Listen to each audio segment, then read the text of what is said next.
What can a good camp director do when they are feeling overwhelmed, tired, exhausted, and still need to get things done?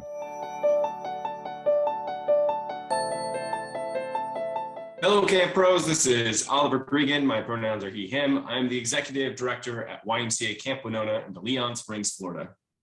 And my name is Matt Wilfred. I'm the executive producer of podcasting at Go Camp Pro, and you are listening to First Class Counselors.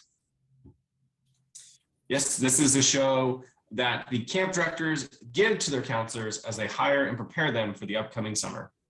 Because great camp directors know that they don't even have to listen to this. They just send it right along to their best camp counselors, because great camp counselors means a great camp experience for kids, means kids want to come back year after year. And that's why we do what we do, to make you into a first-class counselor.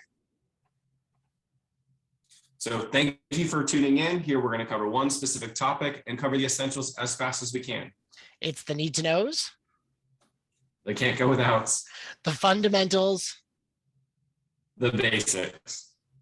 So today is a special day. It's not just going to be Matt and I on the show. We are joined today with Adam Heslop, who is the head of client services at International Exchange of North America, or more commonly known as IENA. They are one of the premier providers of getting staff from around the world to camp each summer. So thank you so much for joining us, Adam. And we really appreciate you coming onto the show today. Thank you so much for having me. All right. So what we're going to do first, Matt, is we're going to get to know Adam a little bit better. So, Adam, we're going to do what we do is our quick fire questions. And I'm just going to go through these 5 questions as quick as I can with you, and you're going to answer them as fast so people can get to know you a little bit better. So my first and favorite question I love to ask is, what is your favorite camp meal? If you had anything from camp, what would you eat? Oh, my favorite camp meal was cheese. It was soup, and we call them cheese toasties, but grilled cheese. All right. Okay. And my next question is, what article of clothing is your essential statement piece for your camp outfit? For my camp outfit, it was my Tigger towel as a cape. All right. There we go. All right. What's the strangest job you've ever been asked to do at camp? We all get those little extra odd jobs throughout the camp day. What's the weirdest one you ever got asked to do? Essentially color wall mascot. Nice. All right. Okay. What is a tradition that you love that you got to be a participant of at your first camp? At my very first camp was the Big Brother, Big Sister end of session thank yous, where we had the campers come onto stage and thank the staff for what was going on, and I got to be the host. Oh, fun. Okay. And then lastly, what is your favorite camp game? My favorite camp game was Manhunt. I worked with the teens. It went crazy and way overstrung, and staff hidden trees. It was so much fun, and the kids loved it. So good. Perfect. All right. So now we know the important stuff about you. Can you just tell us a little bit about your camp background, where you come from? Obviously, it's not from the United States, but tell us a little bit about your camp experience and your background in camping. So I grew up in England, went to college in Manchester, and I first came to camp in 2008. I worked in New Milford, New Jersey, and I came to my first camp there. I spent 6 years at camp, and I emigrated, and I've been working in international staffing and sponsors ever since. So I've been around the camping industry now for, this will be my 14th year, and I've been specifically in sponsors for, I've been in this sponsor for 5, 8 overall. That's me. Amazing. And before we were before we started the call, Adam, you were telling us some stories about your very first time in camp, and I think we're going to bring that back in your questions today, because it's a good story, and I'm excited for our listeners to get to know you a little bit better. So thank you so much for joining us on the podcast. Thank you for having me. Okay, so for our listeners out there, Oliver has had a lot of experience working with international staff members, getting to hire international staff members as a director. So he's got the inside scoop, and I actually have not got to have the pleasure of that experience. So we're going to go this with me not knowing anything. So I get to ask Adam all the questions, and then Adam's going to share his answer, and Oliver, with his experience, will jump in there too. So we hope that you're excited for this one. This episode of the podcast will be definitely useful for everyone involved, whether you are a international staff member who's thinking of applying. We hope that you listen to this, and we hope that you're potentially getting excited about the camp industry. I think the too long didn't listen of this podcast is like, just do it, just come to camp. It's awesome. But if you have questions, hopefully some of this will answer it. If you are a staff member who is working at a camp who might have the chance to meet an international staff member this summer, it's a great opportunity for you. You'll get some tips and tricks in this episode as well. So we think it's going to be useful for everyone, and we are going to dive in. So Adam, why should an international staff member apply to work at a camp in North America? So the North American camp world is a very unique entity. It's a very, very standalone when it comes to the global concept. There are camp variations in a lot of different countries, but the US one is the only one of its kind. The US have a summer break of 3 months, whereas almost every other country in the world has a trimester system, resulting in only 6 or 7 weeks. So there's not enough time to run camp as we know it in the US. So it's a unique entity, and it's a huge drive because it's also commercialized. Movies, TV shows, going to an American camp, seeing an American camp, it's a very big sell on its own without any agency or anyone really saying anything. So that's a big draw through those elements. And then part of what all of the agencies do is there's a lot of young people that like to work with young people and help develop youth. Schools, education, everything else. All of these people are the ones that when recruiters in all of the countries go in and meet these people face to face, they're the ones that are drawn to this program because they're trying to work with youth. They're trying to make a decision as to, do I want to go and be a teacher? Do I want to go and work in retail? Do I want to be a counselor? Do I want to do this or that? And they're the people that gravitate to this program. And then they're the people that survive best at camp. Now, that being said, one of two things happen. You come to camp and you realize, oh, I was a mechanical engineer. I now want to be a teacher because I love working with youth. Or it gets really stressed out and they're like, okay, maybe I need to rethink. Maybe it's not the exact way I want to go. And it's true of both sides. But Yep. The selling points are the unique entity and opportunity. And then for internationals, there's the flip side, which is the visa allows them 30 days grace, both pre and post. So you're allowed to come into the US 30 days before you start work, and you're allowed to leave 30 days after you finish work. So yes, camp, yes, work, yes, hard, everything else. But for them, they get the opportunity to travel in the US in a way that's very unique, because by the time you finish camp, you have a camp family. You have people that you've gotten to know over your time. We can talk from all of our perspectives of, we have some of our strongest friends in life that have come from our camps, including myself, who they're all over the world. But that's also, it's not a sales pitch. It's just the reality of what you're walking into. So it sells itself at the same time as being, these are the people that gravitate and are the best fits. And it's also good because at camp itself, you're all like-minded before you start. Doesn't matter where you're from, your brains are already in that same, I'm committing to helping youth and helping develop.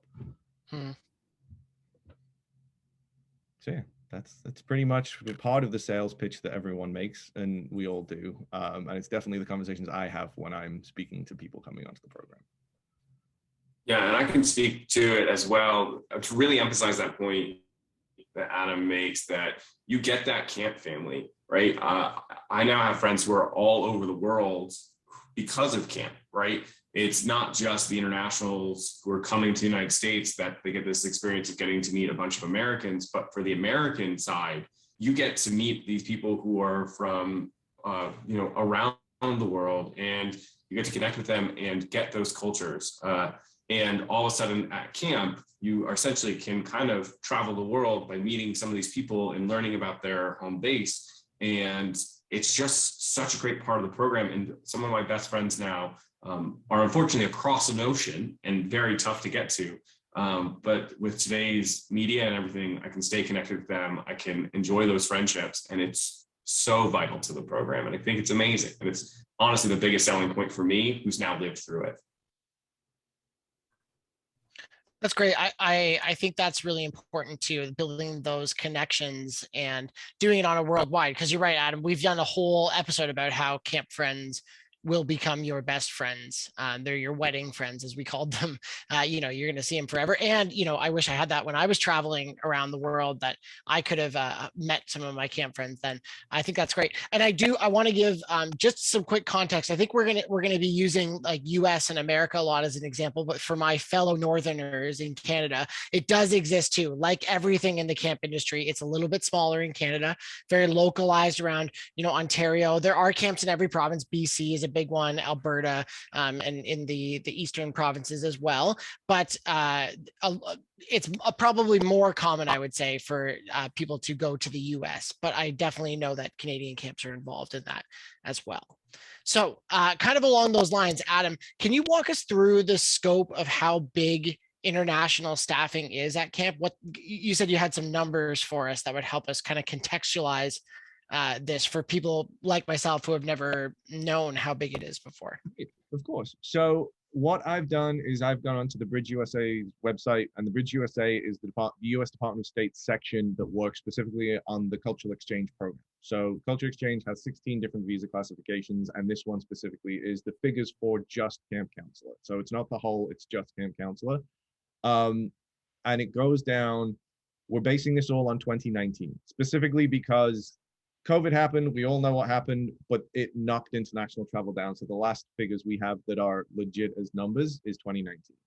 Right. So in 2019, from the UK specifically, that came to a US camp as a camp counselor, there is 12,380 came into the country solely from the UK. Second highest is Australia. Huge dip, goes to 1,950. Ireland was 1,600, Israel was 1,500, Mexico was 1,200, and then under 1,000, but still hitting the numbers, New Zealand, South Africa, Spain, Poland, Colombia, Brazil, Canada, Hungary, Jamaica, Germany, Netherlands, Argentina, Turkey, France, Czech Republic, Bolivia, Italy, China, India, and I can keep going. But we're down to like countries that bring 50, 60 people across the whole industry. So you're talking, it's a huge scope of people. It's not 10, 12, 15. This number combined, you're hitting 15 to 20,000 people coming every year. That's a single year. That's a single summer. Wow. And I imagine that there's a lot of, that takes a huge amount of logistics. Like before I was a camp director, I didn't even know that international staffing organizations and, IENA, there's tons. There's lots of different organizations that all do it differently and all work with different people. And that's astounding. 20,000 people a year traveling to camps, and hopefully this summer we'll get back to those big numbers. And that's solely camp counselor. We also have the support staff that come in that work in the housekeeping or maintenance or the kitchen. So that's not even in those numbers. That's an entirely separate set of figures. So it's actually even bigger of a program that comes through specifically for camps to help in that world.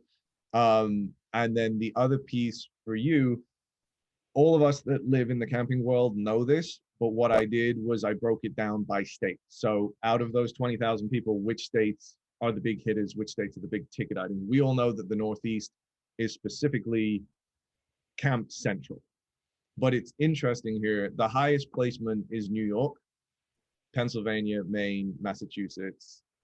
However, number 5 on the list is California.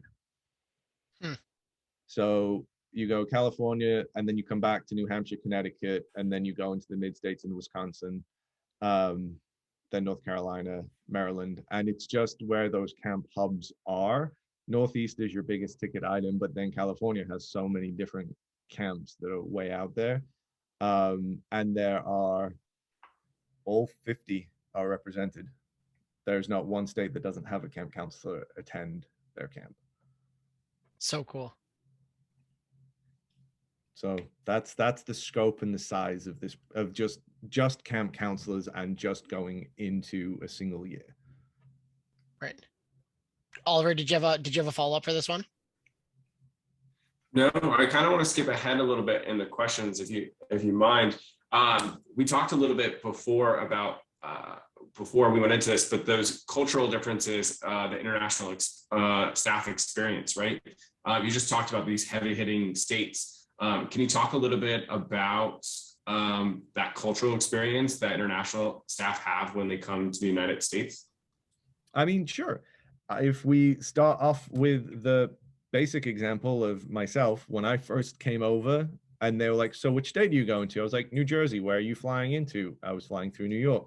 Everyone was like, oh, you're going to take a bulletproof vest. You're going to take this, you're going to take that. And it's like, the whole mindset of people at that time, they didn't understand what it was. Like the concept was just alien to most people in my life outside of the people that wanted to go do this. And even that was a culture shock to me, that people were saying these things to me. Then when I arrived, when I got off the plane, I was met by my camp, by these amazing people that welcomed me and opened that door to me. But I landed in a giant airport. And at that point in my life, I hadn't really flown through a major city. I hadn't landed in a major airport. Walking outside to the yellow New York taxi cab that you'd only ever seen in movies, and you're just hugely surprised by what you're facing and what you're looking at. And then to my surprise and my excitement, a school bus showed up in front of me, a bright yellow school bus that you only ever see in movies. And I got on the yellow school bus and was ridiculously excited about the fact I was getting on the school bus. So even down to when we talk about cultural, like putting your blinkers on or talking about that cultural impact, everyone's like, oh my God, going into New York City, if you're coming from somewhere like Ghana or Mongolia, it's like, oh my God, wow, the city. But it comes down to the teeniest of tiniest things of like, oh, that's a New York taxi cab. Oh, that's a yellow bus. Oh, that's crazy. And then for me, I went and I lived in a cabin that had no windows, just bug screens. And it was like, oh, okay. Yeah. Wow.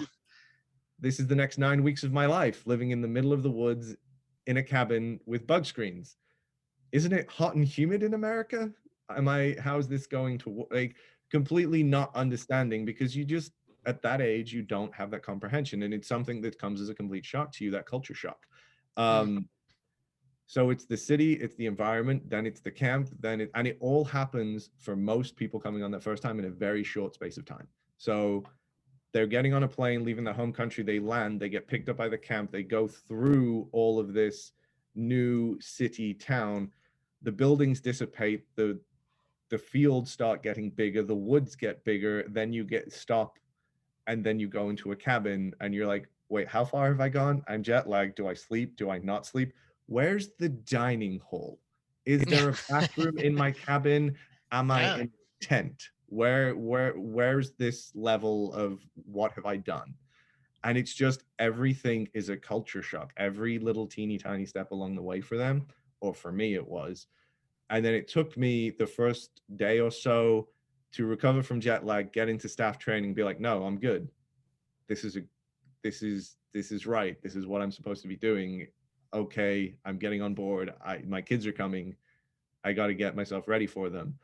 But it's those teeny tiny small culture shocks along the way that can make someone get very homesick very quickly.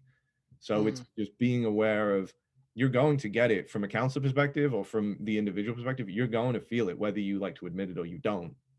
You're going to feel something. And for our directors and staff, and for domestic staff members who know these people are coming, they're jet lagged, they're tired, they don't really know where they are.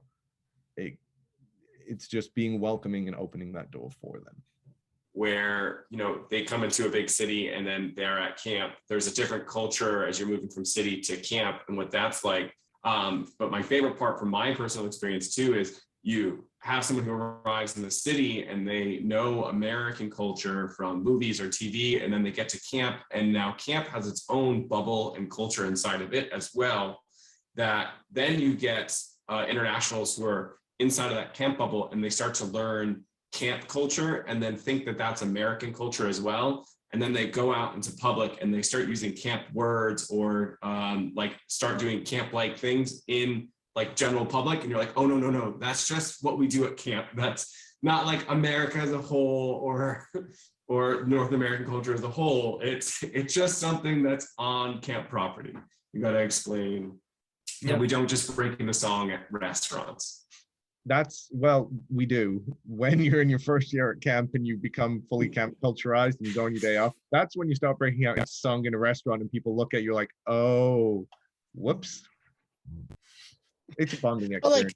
But didn't we all do that? Didn't we all do that as young camp? Like I can distinctly remember singing For My Food in a restaurant because we just thought it was funny. Like I wonder, that's almost like a sign of that. Hey, they're a camp person now. That means like our work is done. We did it. Right. It's like they're ingrained in, but it's that when we're talking about culture shock and cultural exchange, which is what we're talking about, your experience and my experience of coming out of camp, knowing that's a thing, is the same experience, regardless of where I'm from or who's doing it. It's like, it's the same. Nothing's changed, nothing's adapted. We're all ingrained into that camp culture, and it's so much fun and it's so great. It's such a good feeling to be in that because you're in welcomed company.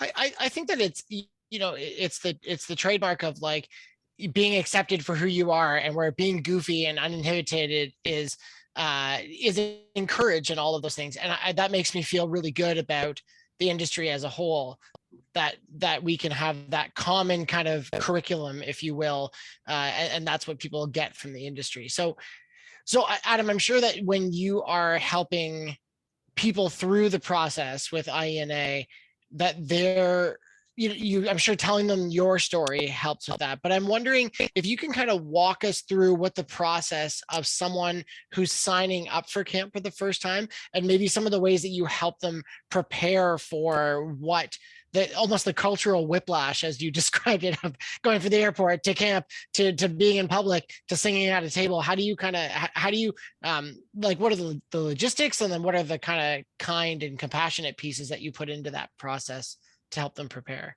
So it depends on who the individual is, and then who the recruiter is, and how everyone has their own way of doing it.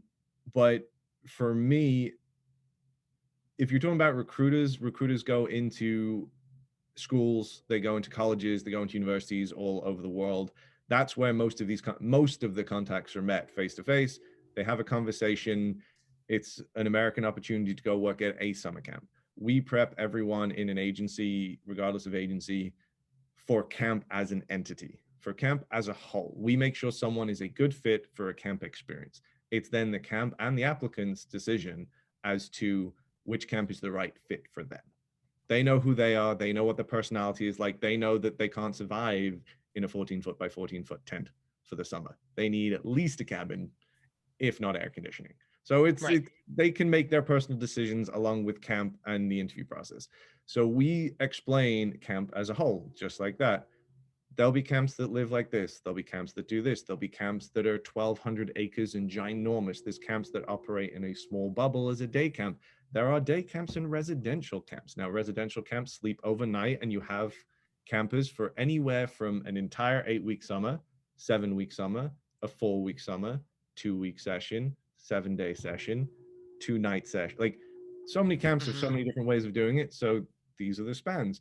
You can work as a cabin counselor. You can work as a specialist. You can be a kitchen hand. You can be a photographer. You can be an arts person. You have water ski. You can live on a boat for your summer. You're a sailor. You can do the same thing. Like, the weird thing is it's not like we go on like education major. No, sports major, waterfront major. Like, all of these people do all of these different things, and you have the conversation built around, when I get to know them as a person, okay, tell me who you are. Tell me what you like. Tell me what things you're doing. All the things that's going on in my head is, I know this camp. I know this camp. This camp would work. This camp is there. This camp is on a ginormous lake. You're going to love it. This camp is on the Chesapeake Bay. You're a sailor. That's fabulous. You're an arts person. You do fine art. Ooh, this camp has a fine art department. This camp has a STEM program, and they're a robotics person. It's like, oh, I know where you can go, and they'll love you. And you get really excited by these things. And so they feed off the excitement of you because you believe in what you are and what you do. So then that helps them come on board. And now what the first step is they start the application with us. So they usually go to their account, hit apply, complete the basic information once they've spoken to one of us and they're interested in the program. Then once they get through that, they will have an official face-to-face interview, Zoom, Skype, FaceTime, actual face-to-face preferably, as part of the regulations are that it's a face-to-face interview. So most of our reviewers and most of our interviewers have additional people that are more local that do the face-to-face interview and write interview reports. Then they finalize their application. Our team reviews them to make sure everyone meets a level standard. So if you don't meet this standard, you're not actually going in front of camps. Then applications go in front of a camp, and then camps have the ability to log in on their side. They can review everything. They can search by availability dates, skill sets. They can search by YMCA affiliations, religious affiliate, anything they want to really pick out applications for. They can pick out applications. If they're a good fit, they'll reach out, they'll interview, they'll have the conversation, see if they're a good fit and offer a position. So all the way through that, our recruiters are there to have the conversation, to be like, okay, you've completed this. Okay, this camp put you on review. Okay, this, by the same principle, they have an application video, they have pictures, they have portfolios, they have references. On the camp side, they're doing the same thing. They're doing their due diligence to make sure you are a good fit for them before they have that conversation. And then that conversation happens, you have your interview, then the job offer is made or not made, because sometimes not every person is good for every camp, just like every camp is not good for every person. Most agencies have the options for the applicants to reject an actual offer as well. So just because a camp makes them an offer, if they truly believe it's not a good fit for them, or they talk to us and have that conversation with us, they still have the opportunity to drop that placement and find a camp that's right for them. It's not just, well, that camp hired me, I have to stay there. Once you make a commitment, yes, but if you haven't made that commitment and you want some time to think about it, you tell the camp, you tell the director, they have the opportunity to do that on their own. It's in everyone's best interest that everyone is on board. It means no one has an unsuccessful summer. It means they're not going to be in an uncomfortable environment that they're not used to in an uncomfortable situation. And it means you're not having, as a camp, to manage a situation that if we went through that interview process, it wouldn't create that situation. Things always happen on both sides, but you set everyone up for success as best you can. And we, as who we are and our recruiting teams, everyone's been to camp. Everyone has had an experience at camp. Even our interviewers are either second, third, fourth, fifth year camp people. Right. So it goes all the way through, from everyone here in the office all the way down to our recruiters and our interviewers. Everyone's been through camp. Everyone has a story. I can tell mine just like you can tell yours, just like Oliver can tell his. Those tell their stories and help people connect to the camp story as a whole, but they're connecting to their camps and their personal stories. And the selling point is make your own story. Take the opportunity and make your story and tell your story to the people that want to follow you, which is something we're finding this year more than any other year because of COVID, because everyone else, there is a lot of, hey, this person's coming back. Their brother, their sister, their friend wants to come and wants to come to our camp. And it's, for an applicant side, having someone like that you know at the location, it's helping that cultural piece. It's a different way than it has been in the past, but it's also just a trend, I'm going to guess, because everyone's got a little more closed off during COVID, because it's just no one has been pushing out those boundaries. But yeah, does that answer your question? Does that kind of how things go through and how things move? There's so much there. Oh yeah. Yeah, there's so much there, like to dissect it too, just from the very beginning of, when you're looking for those camps, there's so many different options across the spectrum of what camp is, right? Is there any questions or factors that you see sometimes international staff don't weigh into their decision, right? You mentioned like what a cabin looks like, or maybe what programs they might be taking part in. Is there sometimes that little detail that you get that phone call from that counselor who's arrived at camp and be like, I didn't know this was a thing, and I didn't know I should have asked about it? Like, what's that question that if an international staff member is listening to right now, they should be like, oh, I should definitely ask that when I get interviewed by a camp to make sure I don't forget? Salad bar. All right, there you go.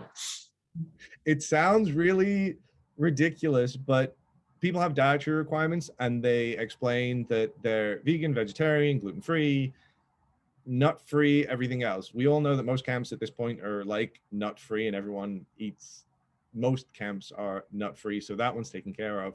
But Right. when they say they have an option, they don't ask what's on the salad bar, and then they get there and they're like, well, the salad bar doesn't have anything. I'm like, does it not, or does it just not have things you like? So having that conversation first would actually, if you have a dietary restriction or you have a diet that you need to stick to, that you want to stick to, it's making sure that they can actually do it. Because camp are like, yes, we cater for vegan and vegetarian kids. It's like, but what is it that you need, and is it something they can provide? It's one of the most interesting conversations we get, and it's one of the ones that I'm like, how far did you go down the road when you said you were a vegan or a vegetarian? Because we can't put on, most camps can't put on fine dining for their vegan campers. They're doing it, they're fixing, they're doing all of the things they can do, but they're catering in a certain way and within their own scope in their kitchen. So it's, ask them about the salad bar, ask them about the vegetarian options and what things are going to be done. And then the one thing I didn't ask specifically was, I went to the cabin and I got shocked, and then I was put in the teens. It was called CBC, which is camping, backpacking, and canoeing. We lived in the 14-foot by 14-foot tents, and I lived with 8 teenage boys in a 14-foot by 14-foot tent for 19 days. I was not prepared in any way, and no one told me I was living in a giant tent. Yeah, I'm trying to do the math. 14 by 14, and if you have, 8 teenage boys all at 5'10" to 6'2", can they actually fit in that cabin or not? And the answer is mathematically no. 2, 3, 4, 5 bunk beds, head to foot, head to foot, head to foot, head to foot, and then one across the back. Fits 10 people. There you go. Woof. It works. It works. Like, let's put some air quotes on that one. Yeah. I was very glad that tent rolled open on both sides. Mm-hmm. Had a nice necessary.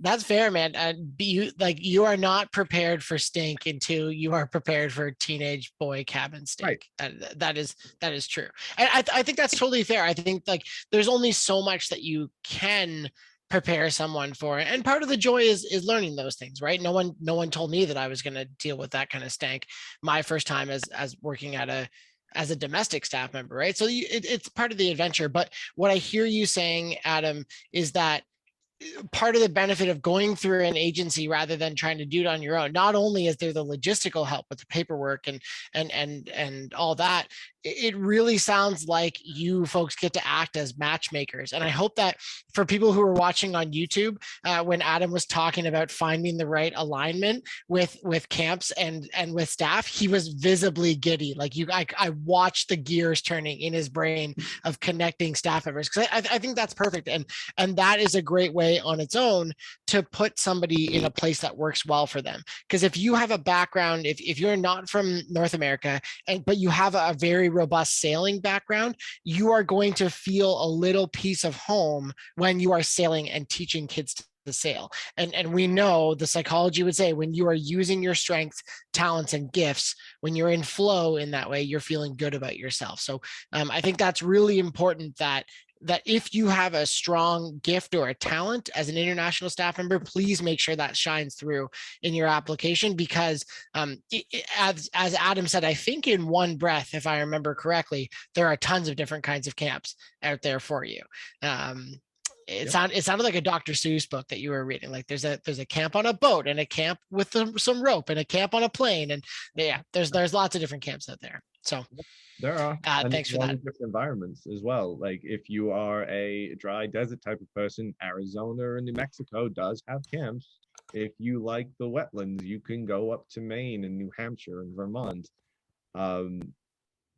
Just they're everywhere, and they all cater towards different things, and they all cater towards different focus. Like there's Californian camps that are set up like a rodeo and like an old western, where the saloon is the swing doors, and you go in, it's the dining hall. You go into the post office, and it's the office. And it's set up Amazing. exactly like an old Western. And that one I loved. When I went to visit that camp, I was so happy.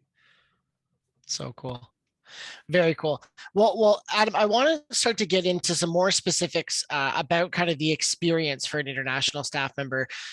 Um, Shifting gears a little bit, how do you prepare an international staff member to come and work culturally in a North American camp? So for those of you listening who work in camping in North America right now, you know that our industry as a whole is pretty white, especially from the top down. You know, ownership of camp is pretty statistically white, and a lot of the camps that I've worked at are very homogeneous in that way.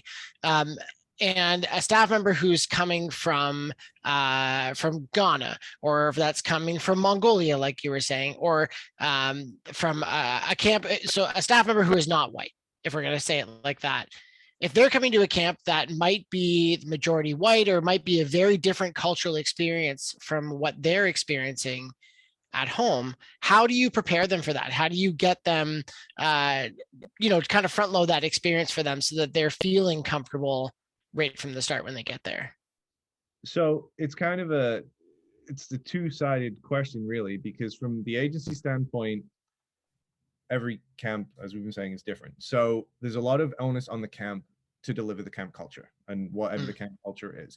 We know the camp cultures in America is hugely welcoming. And yes, your statements are true and factual, and they're all based in what it is, but it's also the most welcoming environment. So, and it is the most eclectic environment. And for those that bring international staff member in, there is a lot of different accents, a lot of different colors, a lot of different personalities, a lot of different clothing, a lot of different things going on in and throughout the camp, which is a great thing to have. So we live in a world of positivity from our side, which is if someone has a question or a concern that filters down in that way, our responses is solely camp is going to welcome you as if it's your family. They're not going to send you away. They're not going to segregate you. It's going to be like your family. And that is true. That is what camps do. And we advise them to talk to their camp directors. If an applicant comes to me at this point, we are currently in January rolling into February, and has one of these concerns or has any concern along these lines, my response is traditionally and always will be, have you spoken to your camp director? Have you brought up this concern with the person that interviewed you and hired you?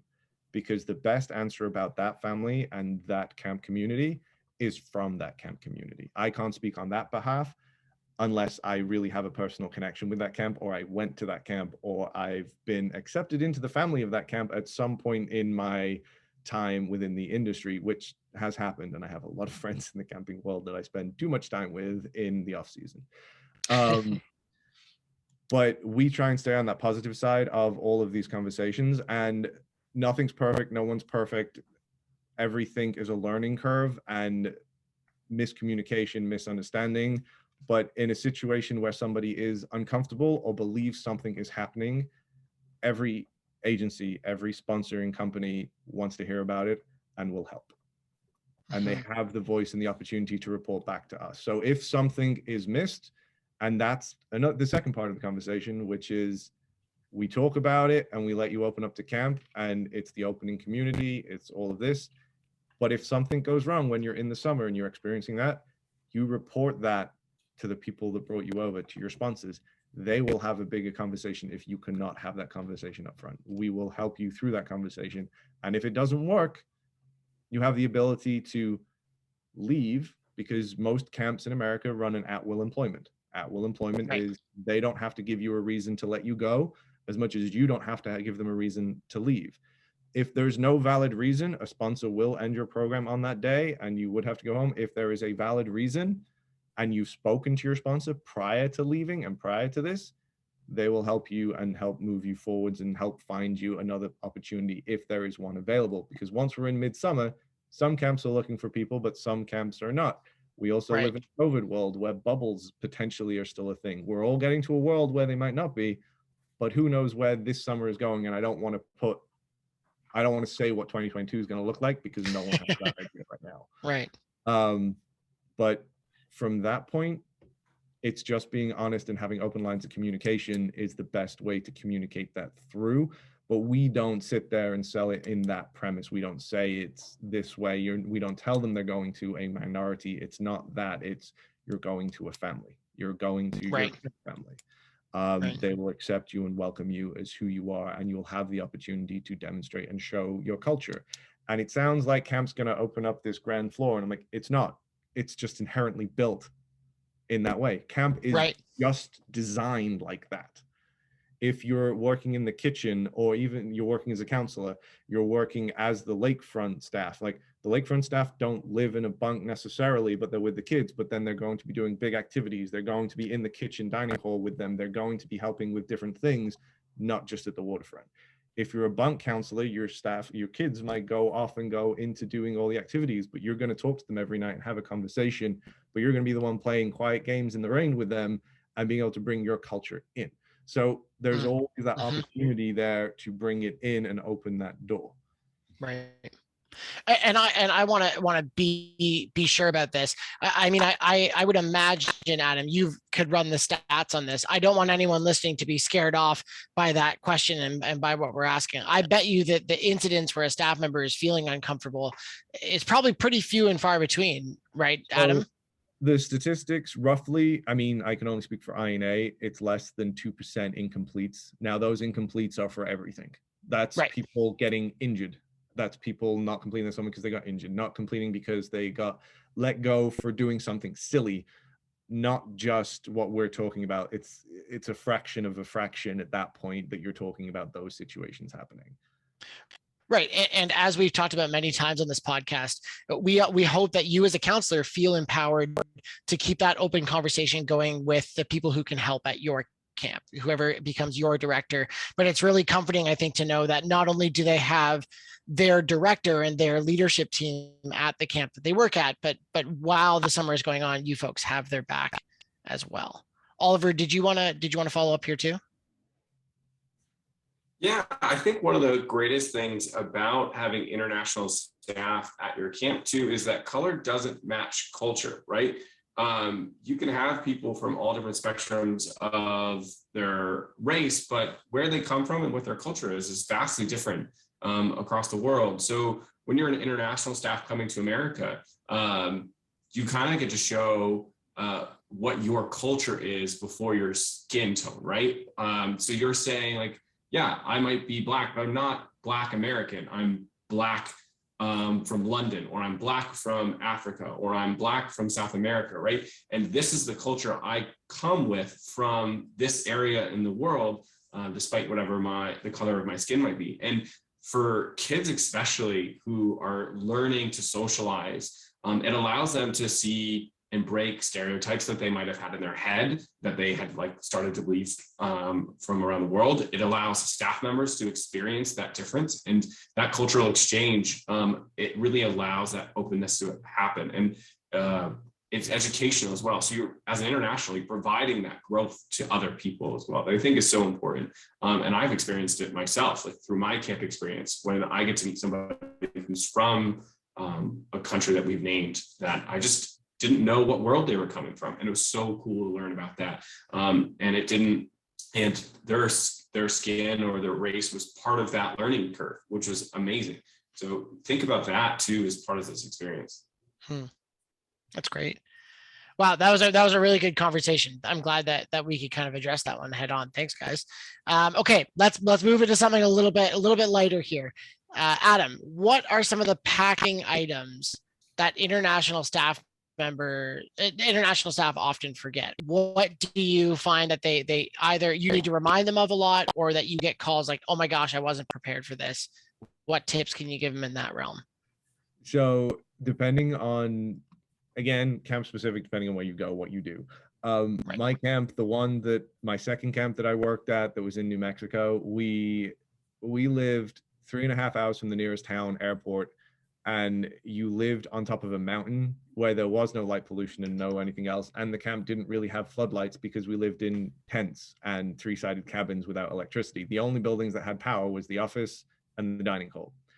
But it was New Mexico, flights only arrived late at night.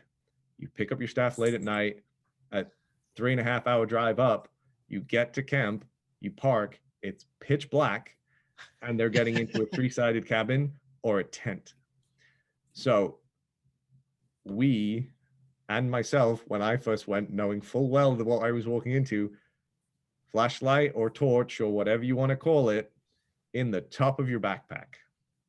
Mm-hmm. Toothbrush, travel toothpaste in the top of your backpack. Pajamas in the top of your backpack. Because if you're jet lagged and you're arriving late at night and you just want to go to bed, you need to be able to see where you're going to bed, and you don't know quite how crazy that's going to be. So those 3 things are things that people like, oh, I've forgotten, or oh, silly me, or oh, it's at the bottom of my suitcase. Backpack. Put it in your book bag. Make sure you have easy access to those things. Shoes that you don't mind getting muddy. Don't come to camp with a pair of $120 Nikes that you don't want to get muddy, because it doesn't matter what camp you're at. If they're the shoes you're going to wear, they're going to get a little trashed. And don't bring your expensive stuff. Any of it. It's not worth it. I think I changed, and I think I went home with less than I arrived with because it all got destroyed. That's such as life with camp, for sure. Right. And I mean, but that's the thing. People are like, oh, I have to look good. No, you don't. I have to present my, no, you don't. I have to do my makeup. No, you don't. I have to do my hair. No, you don't. Like, yeah. Nope. We can keep having this conversation, guys. None of this is a thing. Like, we're all just in our place doing our thing, and we all take care of the campers, and they don't care, and they love us for it.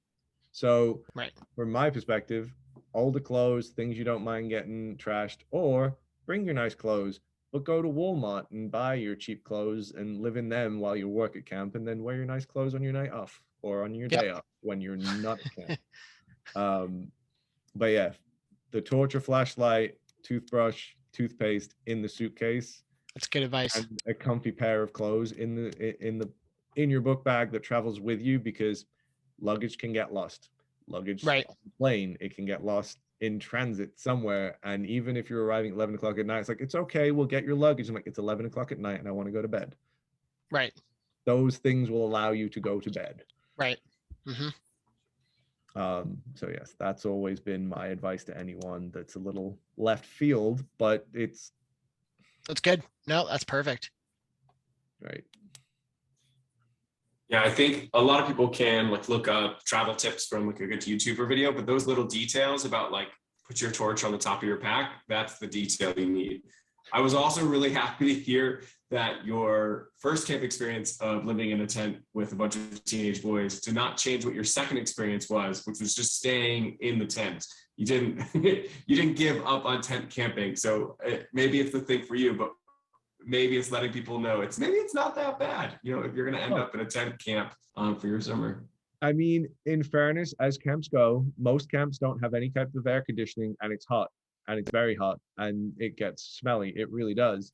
And when I say a tent, you have 14 foot by 14 foot is huge, and it's a solid deck floor. So it's a deck floor, and it has sides on it, and then it is a fully canvas tent with a fully canvas fly that's wonderfully waterproof, and you can roll up the front, you can roll up the sides, you can lay there in your bunk, which most camp bunks that are movable are more like hammocks than beds, so they're really comfortable, and you can get yourself in. And as much as it's smelly teenage boys, once I opened all those things up and we were just having a chill moment, I had some of the best conversations and most interesting conversations I've ever had. And from my perspective, I worked with inner city youth from Manhattan. I had kids from the Bronx and from Brooklyn, and I grew up just over the River Mersey from Liverpool. I was not relating to kids from the Bronx based on what they're doing in their lives right now growing up versus what I did in my life when I grew up. I wasn't connecting with that, but I was sure as hell connecting over, tell me what the heck your day to day is like. How is it going to school in the Bronx? How is it, what goes on?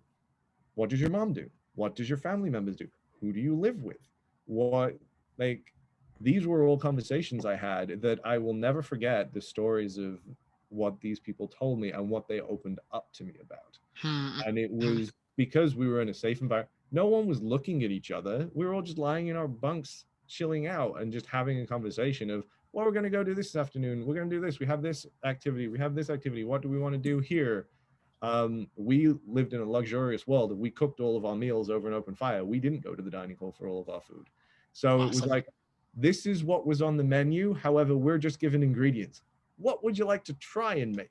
So it became a fun conversation. And I still go back to those days of lying in those bunks with them and with my co-counselors and having these conversations of things you just never expected to have, and conversations with people that you're like, oh, I get to know the other staff and the other directors. I'm like, yeah, but the kids are the most honest and are going to give you the real life stories. You're like, oh, wow, that's what you, okay.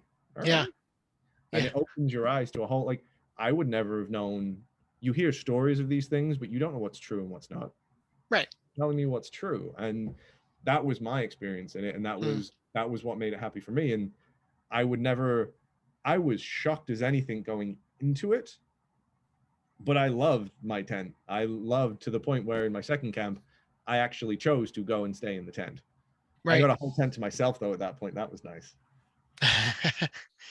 I think that's so important that we talked about the physical things that you're packing, but one of those mental things is to go in with an open mind, Right? Because you had no idea that experience was ahead of you, and you got beyond the superficial staying in a platform tent, and you really focused in on the camper experience and got to know them. I think that's super cool.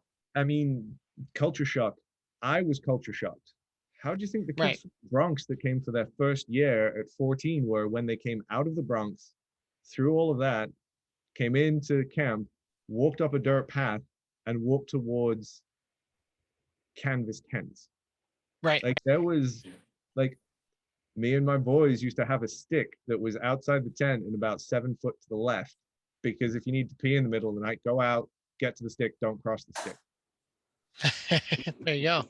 And so it was because they were like, I don't want to walk the 150 feet to the bathroom. They didn't want to do it. They were like, I make these kids that face all of these things in the city don't want to walk 150 feet with nothing in the way. I mean, trees and some rocks, but so it was like, okay, this is our fix. And it's down to that simplistic thing, having that conversation with your campers and adapting accordingly. Now, don't get me wrong, mine are 14, 15, 16-year-olds, which isn't the general standard consensus of summer camp, because the camps are running from 7 to 17, and some go younger, day camps go younger. And so you can't necessarily live that life with the younger ones. It was just me in my group with the older ones. That's what we did, because they were nervous. And by the end of it, they were going to the bathroom because we all didn't want to stand by a stick that no one knew which stick it was by the end. So they all finally started doing it. But it was just that culture shock piece when they first arrived. And it's us, it's the domestic staff. The only people that don't get culture shocked at camp are the directors and the administration that's been there forever. Anyone that's walking onto that ground for the first time, kids, staff, domestic, international, we all have the same shock of oh, this is what it's actually like. What a cool unifying experience of empathy that you're all going through that together. Right. That's very cool. Thank you. Okay. So I think, Adam, we could share stories forever and ever and ever, but there's time for one more, because I know that there's a good one connected to this. So if you are a domestic staff member listening to this podcast, so if you are, maybe you've been working at a camp for a couple of years and your camp brings on international staff, or you're going to a camp in your home state or your home area, and you have an idea that there might be international staff members coming. So from a counselor's perspective, Adam, what can they do to welcome an international staff member into the camp community? I mean, the first and most important step, say hello. Don't be afraid to be that person. That's all it takes, because have a conversation is one thing, but if you say hello, you will open a door to everything else. One of my best friends at camp came from, we both went to the health center because we had something to deal with, and the door went to slam and I caught it as he was carrying stuff. It's like, I got you, man. Okay, great. And then I was like, oh, where are you from? Your accent's different than my accent, which is different. And it's like this huge conversation came from catching a door entering into a health center. I'm like, as a domestic staff member, if you're there and you're in, traditionally in most camps, domestic staff members, recently it's trended the other way, but domestic staff members are usually outnumber the internationals. Domestic staff members have the safer foot. They may have their car there. They may be just down the road from their family. They may have flown in, but they already have an upper hand. Right. Take that courage and that step to just say hello. And you never know which country you may end up in 5 years' time, celebrating New Year with your best friend that you made at camp, telling the story of the first day you said hello. Brilliant. I think that's the perfect note to end it on. I don't think we could go any farther, except for, Oliver, what time is it?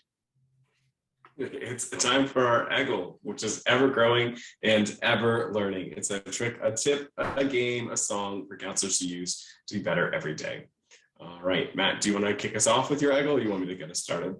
Yeah, and we didn't tell Adam about this part of the podcast ahead of time. So Adam, you're going to think on your feet as the brilliant camp person that you are. So the EGLE is anything that a camp counselor can like learn either just from listening from us or that they could do a little bit of research and learn something. A game, a song. Oliver sang on the last podcast, so the bar is pretty high there. Wow. Any kind of tip or trick that they that they could do. Okay, my EGLE, I think it's a bit of a continuation of the one that I had on a previous episode, but I want you to go to the App Store of your phone, and I want you to download the Merlin Bird App. The Merlin Bird App is like one of the international databases, especially for North America. It's got 7,500 species, 77,500 species of birds in this app, along with the area that they are in and specific sound ID capabilities. It goes to the point where if you see a bird, you press start bird ID, and it's like, what size was that bird?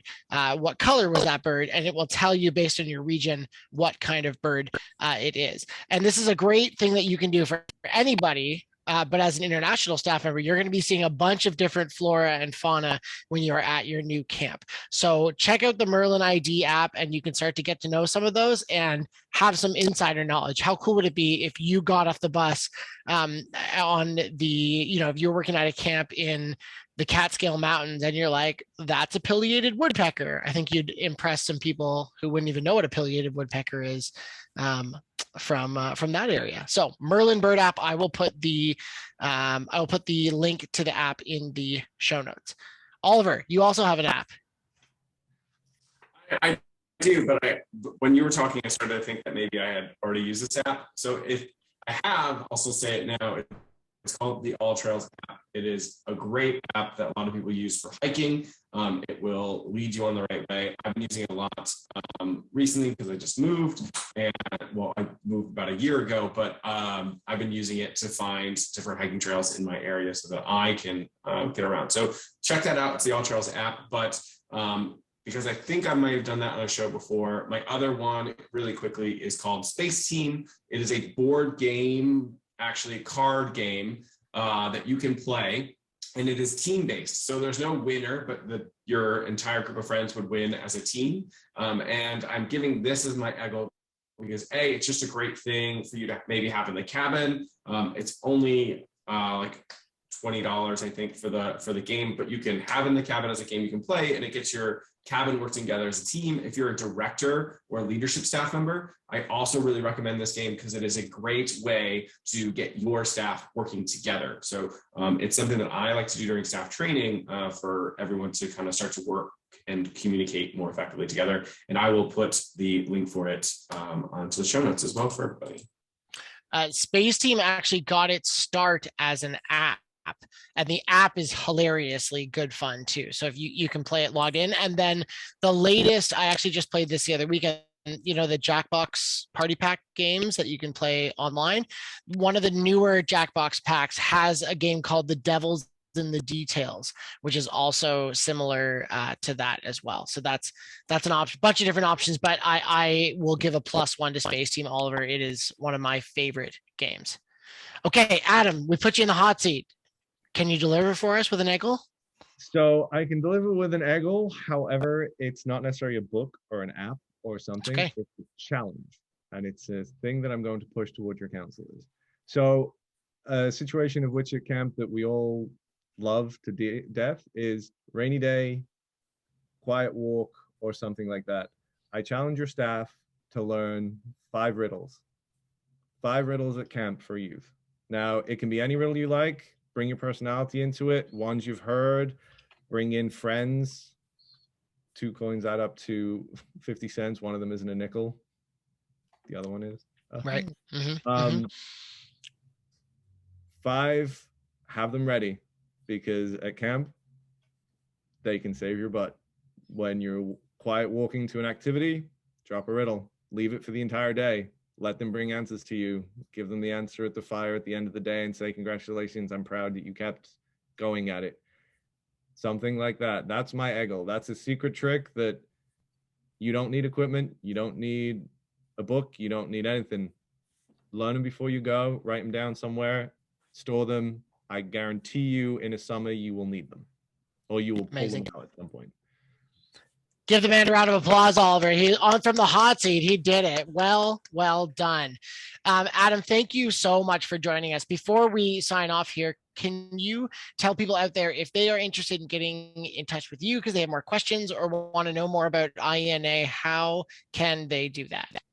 So IENA.org is the website. It will be on the notes. You can go look at our website, look at the programs we offer, and the directions which we go. If you have any questions, my email will also be in that. You can email me personally and I will read that. If it's something you want to do, you want to have a conversation, you can have the conversation with me. If it's something you want to do and you're 100% in, I will redirect you to our country recruiters, whomever is in your country as that recruiter. They will bring you on board and get you through all of the paperwork you need to do and help you through that process.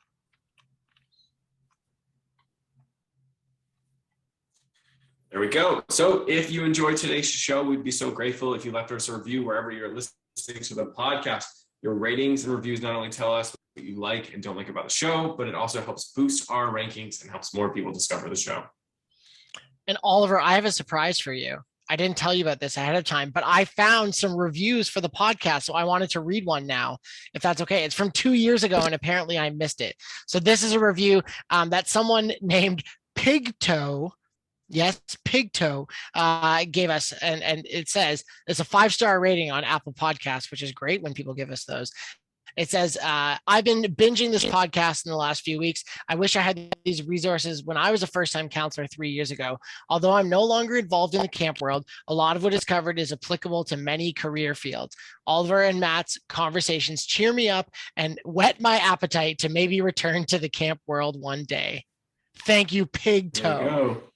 So if you leave us a 5-star, or if even a 4-star, maybe even a 3-star, but like leave us a 5-star review, we'll read it in one of our upcoming episodes. So if you are interested in checking out the show notes, there's a lot of links coming at you from this podcast, from Adam, from Oliver, and from myself. Make sure you check out gocamp.pro/FCC. All of it will be there, and you can check out that and all the other great podcasts that GoCamp Pro are putting out at gocamp.pro.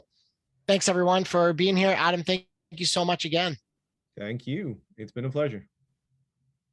Yeah, thank you so much, Adam, for joining us today. We know that this show is going to be so useful, not just as something great to binge and listen to, but also a fantastic tool for any international staff member or domestic staff member who wants to learn a little bit about being at camp in America. So thanks for listening, friends. And remember, camp is camp, and camp is all good.